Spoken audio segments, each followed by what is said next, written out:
नाज़रीन, आपको बताएं, सुप्रीम कोर्ट मखसूस नशिस्तों के केस की समाअत शुरू। चीफ जस्टिस काजी फाइज ईसा की सरबराही में फुल कोर्ट समाअत कर रहा है। 2018 में 60 खवातीन, 10 गैर मुस्लिम सीटें मखसूस थी। अटॉर्नी जनरल मंसूर आवान ने 2002 और 2018 की मखसूस नशिस्तों के हवाले से भी सुप्रीम कोर्ट को आगाह किया। मजीद जानते हैं राजा रुखसार से। जी बताइएगा, क्या तफसीलात हैं?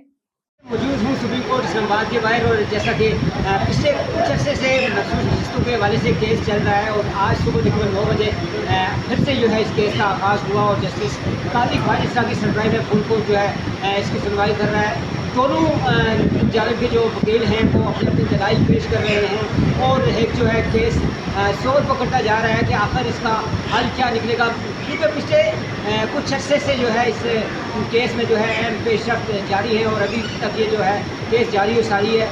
आने वाले दिनों में या आज इस केस का फैसला होगा ये नहीं, ये जो है कुछ देर के बाद ही पता चलेगा। इसके अलावा मैं आपको बताता चलूँ तो इस बार जो इलेक्शन हुआ उसमें बहुत से आज़ाद उम्मीदवार जो है उन्होंने हिस्सा लिया, इस वजह से क्योंकि पीटीआई को जो है वो उसका निशान ख़त्म कर दिया गया था, जिस वजह से इलेक्शन कमीशन ने जो है आज़ाद उम्मीदवारों को इलेक्शन लड़ने के लिए उनको मौका दिया। और इसी तरह जो है पहली दफ़ा जो है आज़ाद उम्मीदवारों का केस सुप्रीम कोर्ट में आया, और इसी वजह से यहाँ पे जो है काफ़ी अर्से से ये केस जारी है।